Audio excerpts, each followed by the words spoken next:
Ассалаумағалейкум, армағайын. Бүгінгі айтайын деп отқан тақырыбымыз ұлы дала. Ұлы дала дегеніміз не? Ұлы даланы қосқан әлемдегі тарихтағы үлесі және ұлы тұлғалар.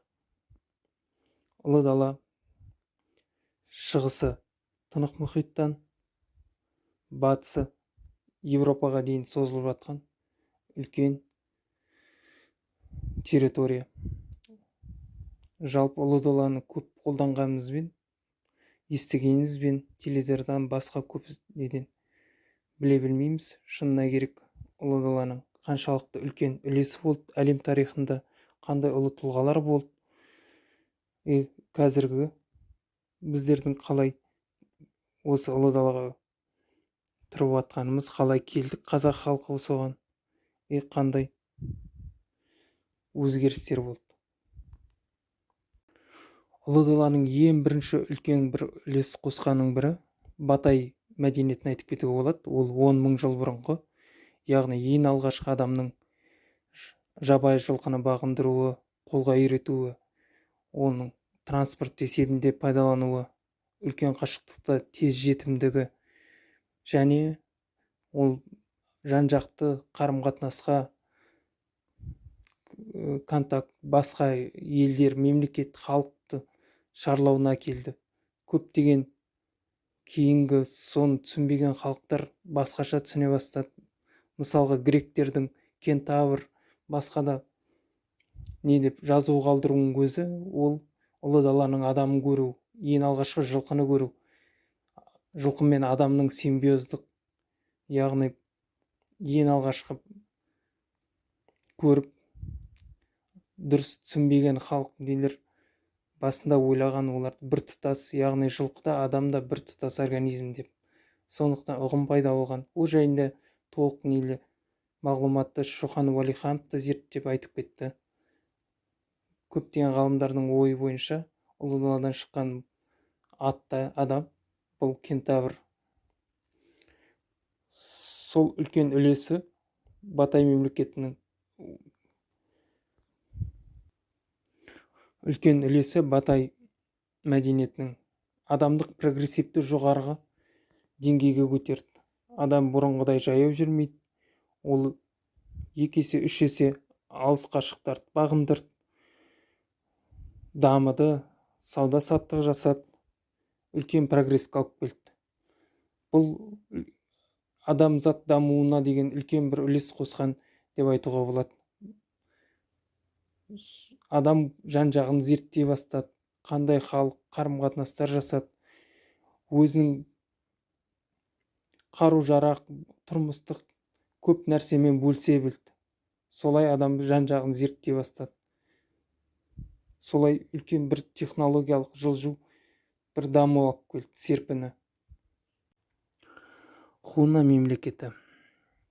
Хуна мемлекетін Қытайсыз елестету мүмкін емес.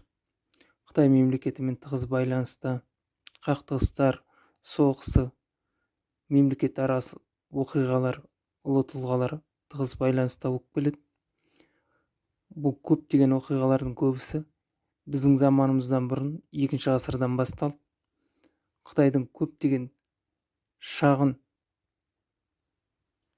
елдері бір-бірімен үздіксіз соғыстан кейін Қытай бір тұтас ел болып біріктірген император хан империясын құрады. Цин Шихуанди. Сол Шихуанди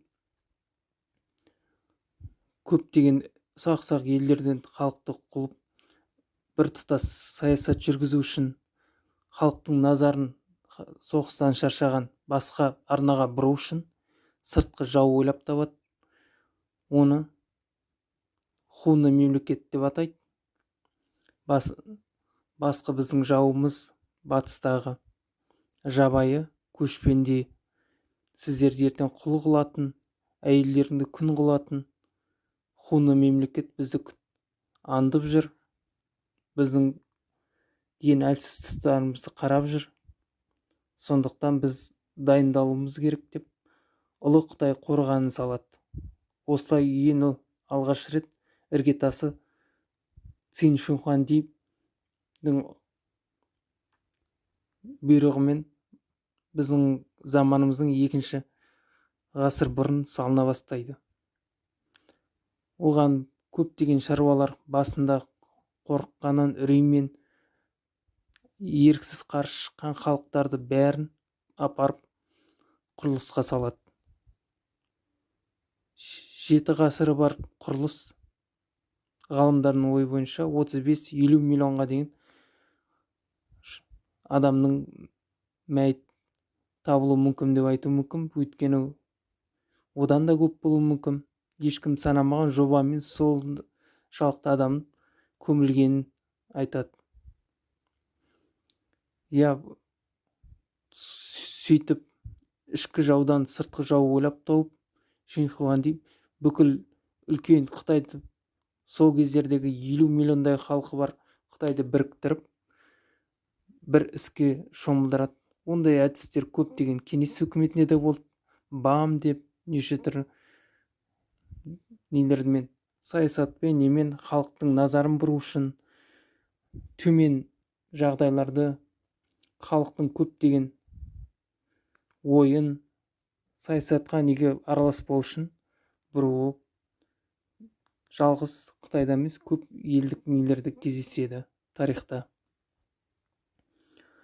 Сонымен Қытай елі Шихуанди бәрін халық жинап қамалды салып, Хунна мемлекеті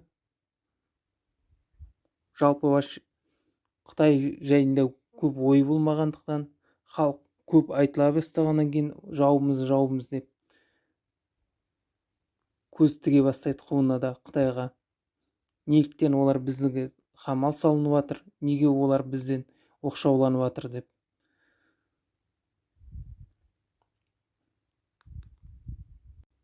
Жібек жолы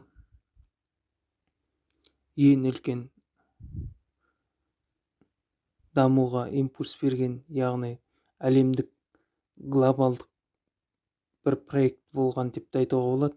Көптеген мәдениеттердің толқуы, алмасуы, сауда-саттықтың, тілдердің, діннің бір үлкен бір толқыны, ағысы деп айтуға болады. Ол Қытайдан бастап Европаға, Италияға дейін созылып жатқан, қанша елдерді кесіп, қанша даму алып келген, қанша технологиялар ойлап табылған, айтып жеткізу мүмкін емес. Үлкен мәдениеттер тоғысы болды. Сонымен қатар үлкен қалалардың пайда болуы, кей қалалардың жоқ болуы, кейін қайта құрылуы әлі де әсерін сеземіз. Әлі де Қытайдың саясаты бар. Жібек жолын жаңғырту, орталық Азия арқылы Европаға есігін ашу. Сондықтан жібек жолының орны ұлы далада ең үлкен рөл атқарған бірі болып табылады. Сол ұлы далада жібек жолының қауіпсіздігі, қалалары керуендерге қауіпсіздікпен, азық-түлікпен қамтамасыз болып келді. 2000-дай жыл. Осы ұлы даладан шыққан Селжук Османдардың бір қатар Европаға жол жауып тастауының кесірінен әрине Христофор Колумбтың Америка ашуына алып келді. Америка солай ашылып та айтуға болады. Ол да бір көшпенділердің әсерінен, яғни сол Арал теңізі, мына қазіргі Қызылорда облысының маңындағы мекен еткен селжуктар шайқастардан кейін амал жоқ шегінуі, қазіргі Турцияға дейін көшуі ықпал болды. Сол жақтағы орнап бүкіл Европаға да, Анатолия жерін Сирияға дейін жаулап, жолда жауып тастағаннан кейін Еуропа елдері амал жоқтан басқа жол іздеді. Сөйтіп Колумб Американы ашты. Бірақ толығымен жабылмай, сауда-саттық әлі де жүріп жатты. Өйткені оған сол кездегі Моңғол империясының пайда болуы болды. Сауда-саттық толығымен тоқтаған жоқ. Шыңғыс хан яғни жаңа импульс, жаңа толқын алып келді. Жібек жолы. Жібек жолы ең үлкен дамуға импульс берген, яғни әлемдік глобалдық бір проект болған деп те айтуға болады. Көптеген мәдениеттердің толқуы, алмасуы, сауда-саттықтың, тілдердің, діннің бір үлкен бір толқыны, ағысы деп айтуға болады. Ол Қытайдан бастап Европаға, Италияға дейін созылып жатқан, қанша елдерді кесіп, қанша даму алып келген, қанша технологиялар ойлап табылған, айтып жеткізу мүмкін емес. Үлкен мәдениеттер тоғысы болды. Сонымен қатар үлкен қалалардың пайда болуы, кей қалалардың жоқ болуы, кейін қайта құрылуы әлі де әсерін сеземіз. Әлі де Қытайдың саясаты бар. Жібек жолын жаңғырту, Орталық Азия арқылы Европаға есігін ашу. Сондықтан жібек жолының орны ұлы далада ең үлкен рөл атқарған бірі болып табылады. Сол ұлы далада жібек жолының қауіпсіздігі, қалалары керуендерге қауіпсіздікпен, азық-түлікпен қамтамасыз болып келді. 2000-дай жыл. Осы ұлы даладан шыққан селжук османдардың бір қатар Европаға жол жауып тастауының кесірінен әрине Христофор Колумбтың Америка ашуына алып келді. Америка солай ашылып та айтуға болады. Ол да бір көшпенділердің әсерінен, яғни сол Арал теңізі, мына қазіргі Қызылорда облысының маңындағы мекен еткен селжуктар шайқастардан кейін амал жоқ шегінуі қазіргі Турцияға дейін көшуі ықпал болды. Сол жақтағы орнап бүкіл Европаға да Анатолия жерін Сирияға дейін жаулап, жолда жауып тастағаннан кейін Еуропа елдері амал жоқтан басқа жол іздеді. Сөйтіп Колумб Американы ашты. Бірақ толығымен жабылмай, сауда-саттық әлі де жүріп жатты.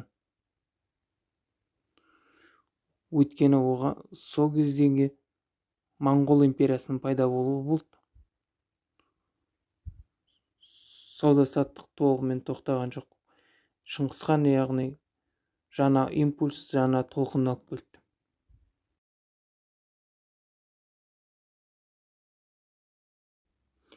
Хуно мемлекетінің қалдығында ғұндар пайда болды. Ғұн мемлекеті темірландар сияқты, Темірланның құрған мемлекеті сияқты тек қана бір адамның ықпалымен мықты болып келді. Ол Атила Европаға да жорығы ең үлкен бір айтулы, яғни адамдардың шығыстан батысқа көшуін ықпал болды. Көптеген халықтың батысқа қарай. Сол кездегі ең үлкен бір әлемдегі мемлекет Рим империясымен қақтығысы, Европадағы шағын тайпалардың басқа жерге қоныс аударуын бүкіл әлемдік қоныс аудару деп айтуға болады. Ғұндардың ең бір қатты ықпалы каталон шайқасын айтады. Сол кездері жабай герман сакс тайпаларының қолдап қатысуы, рим әскерімен соғысынан кейін герман тайпалары екіге бөлініп, бір бөлігі Атилаға қосып, екіншісі сакс тайпалары британ аралдарына көшу. Солай қазіргі ағылшын Англияның халықтарының бірігуі, солай сакстар тайпалар сол кездердегі пайда болу ықпалы содан басталады. Яғни сакс, брит, кельт тайпалары қосылып, қазіргі Англия халықтарының пайда болғаны, қалған ғұндармен бірігіп, Рим империясының Римге дейін баруы. Яғни үлкен қалаларын, Неаполь қалаларын қиратқаннан кейін қорыққан көптеген халық Римнің атты әскеріне, ғұнның батпақты далаларға тығыла бастайды. Батпақты уақытша болып қалашық салына бастайды. Сол үлкен қалаға айналады. Ғұндардың ықпалынан пайда болған қаланы қазір бізде Венеция деп айтамыз. Венецияның пайда болуының өзіне ғұндардың үлкен ықпалы болды. Еуропадағы өзгерістер,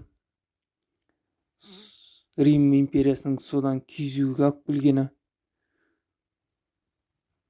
үлкен кризис пайда болады Рим империясында. Кейін көп ұзамай Рим империясы да екіге бөлініп құлауы. Батыс Рим империясы сөйтіп соғыстан кейін ұзаққа бармай күйреп құлайды.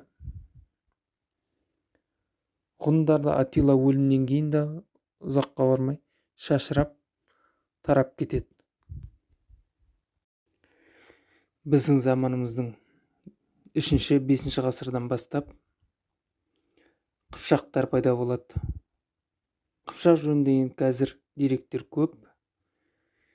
Европада, орыстарда половцы деп атаса, араб елдерінде қыпшақ, басқа да атаумен әйгілі парсы елдерінде көп деректер бар. Қытай елінде қыпшақтар көптеген мемлекеттер құрды. Түргеш қағанаты, Қимақ, Қараханит мемлекеті кезінде ең алғашқы ислам дінін қабылдайды. Ұлы далада сөйтіп ислам діні келеді. Әрине ол бір келкі қабылдағанмен жайылып ислам молынан тарайды. Миссионер арқылы. Ең бір оқиға талас шайқасы болады. Яғни Қара Қытай мен арабтардың шайқасы болады. Ұлы далада ықпалы үшін.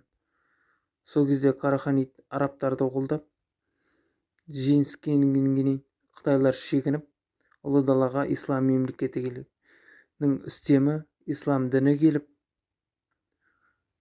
сол ұлы дала ислам дінін қабылдап, миссионерлердің молынан келуі, қазіргі қазақ арамыздағы қожалар руының пайда болуы содан басталады.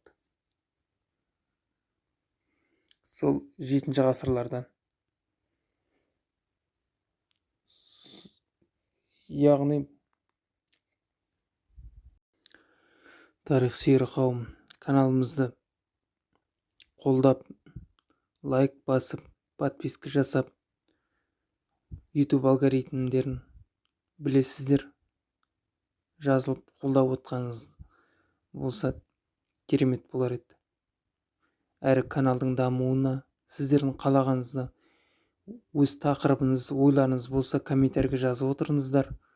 Әрқашанда сіздердің ойыңызды, қалауларыңызды шығаруға тырысамын. Және де көптеген мағлұматтар жинауға, сіздердің қалаған қанша көп ойлар или пікірлер болады. Сол жайында видео шығаруға тырысам. 10-11 ғасырдағы ең үлкен ұлы далада болған оқиға ол Шыңғыс ханның пайда болуы, яғни моңғол мемлекетінің. Ол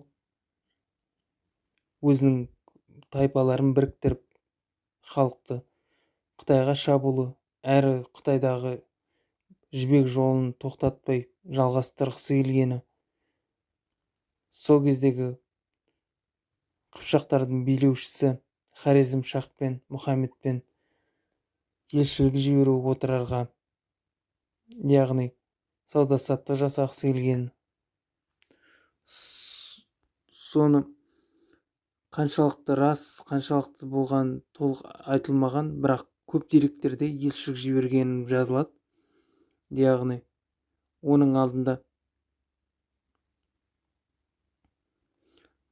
Шыңғыс ханнан қашқан меркіт басшыларының Қайыр ханға келіп тығылғаны, өйткені меркіт басшылары біреуі Шыңғыс ханның ең кенже қарындасын өлтірді деген айыппен қашады. Сол көптеген факторлар, көп ғалымдардың әлі де дау тумалы отқаны, нақты дерек болмағаны, бірақ кей жазбаларда сол жайында жазады. Соңғы кездерде айтылып жүр тарихшылар араларында сол жайында. Бірақ ұлы даладағы ең бір айтылуы Шыңғыс ханның жорығы ұлы далада, яғни шығыстан батысқа қарай жібек жолын қайтып жаңғыртуға, Қытайдан кейінгі ең үлкен мемлекеттің бірі сол кезде Хорезм болады. Хорезмде мыңдаған медреселер, исламның ең үлкен дамып тұрған, әрі сауда-саттықтағы ең бай қалалардың бірі болады. Самарқанд, басқа да қалалары, ғылыми әсем қалалары болады, ең үлкен. Сондықтан Шыңғыс хан да көз тігуі сол кездегі бостан емес, босқа. Яғни бұл мәдениет Шыңғыс хан белгілі, үнемі қалалар жаулап алғанда ұсталарды, ғалымдарды әрқашанда тірі алып қалғаны. Яғни өзінің моңғол даласында шаруа жауынгерлер мен малшылардан басқа ешкім жоқ. Өзінде үйрететін, яғни халықты дамуға алып келетін ұсталар, ғалымдар екенін мойындайды. Тағы бір кері бір үлкен әсер деп айтуға да болады. Батыс Моңғолия, қазіргі Қытайдағы ішкі Моңғолия деп айтайды қазір. Сол батыс Моңғолияда сол Шыңғыс ханның кезінде оларда бір әдеті бар, моңғолдардың балпақ саршұнақтар жеу. Сонда бір жорық алдында бір әскерінің ішінде оба ауруын жұқтырады балпақтан. Ол батысқа қарай шабуылда, қазіргі Крымда, Крымның қамалын алуға қатысады сол әскерлер. Крымға жетем дегенше уже әскерлер арасында шыға бастайды оба ауруы, чума дейді Европада. Ол кезде Крымда генуэзтер болады, яғни қазіргі итальянстер саудагерлер көбіне Крымның қамалында, несінде жібек жолының ең Европаға қақпасы болып табылады. Крым Қара теңізден әрмен қарай Европаға сол кездегі Константинопольге, Европаға армен әлі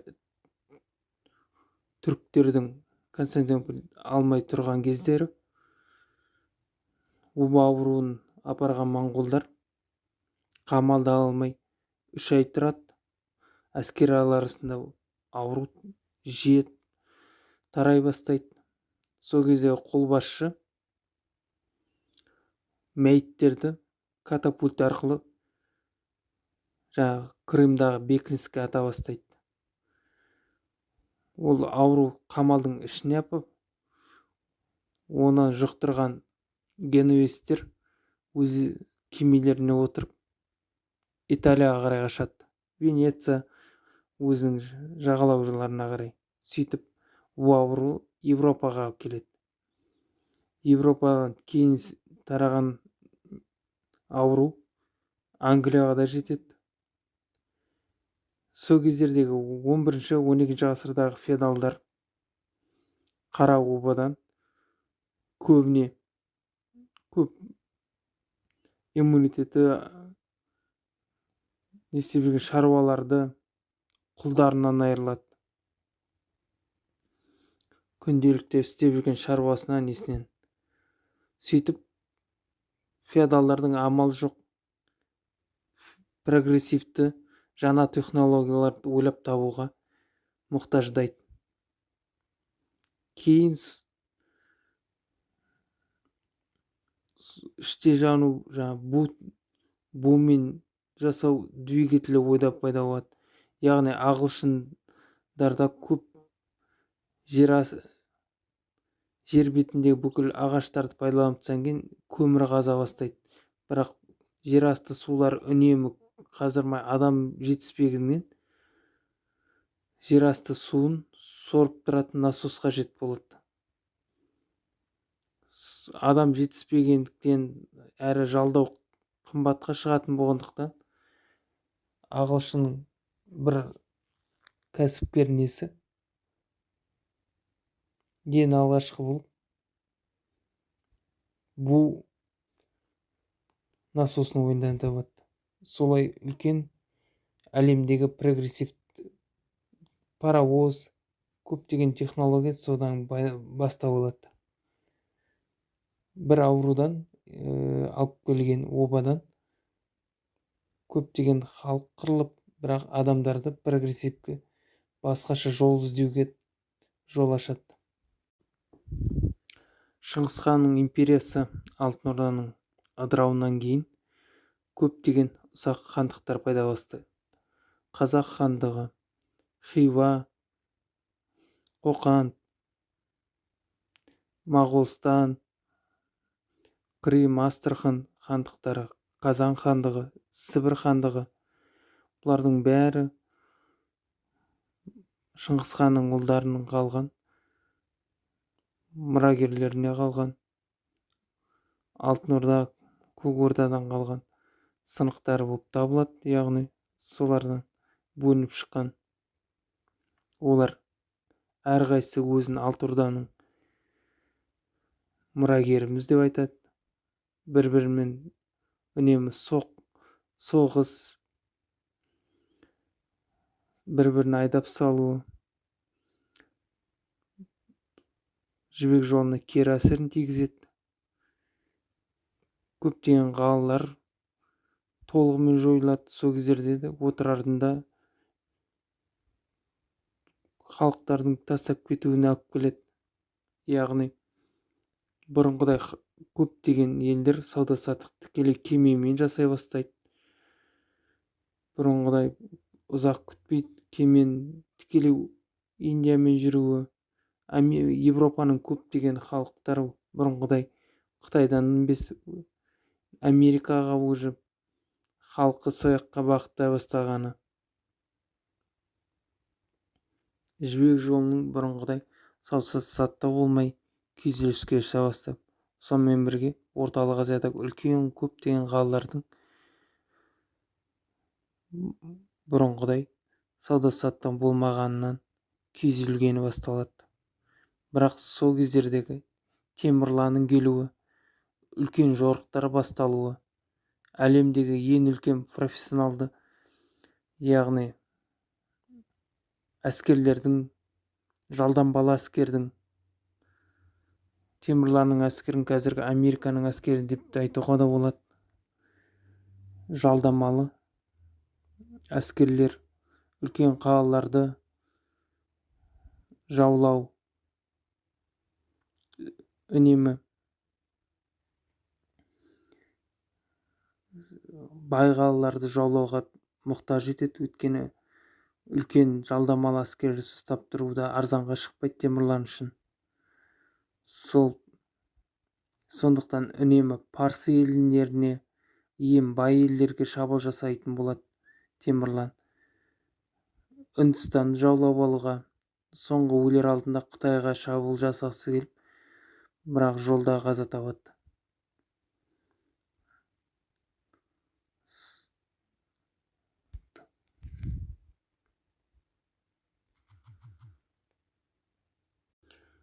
Бүгінгі осы видео жалпы ұлы далада болған оқиғалар және тұлғалар қандай іздер қалдырды, қандай үлес қосты әлемдік тарихы, сол жайында болды. Әлде де видео болып қолдап жазылып бөлісіп отырсаңыздар жақсы болар еді. Каналдың дамуына әрі өздеріңіздің ойлаған тақырыпта немесе бір тұлғалар жайында білгілеріңіз келсе, комментарийға жазып кетіңіздер. Сол жайлы видео деректер іздеймін және де толыққанды сіздерге жеткіземін деп ойлаймын. Әлде де бұл тек қана бастамасы. Сіздерден қолдау күтемін.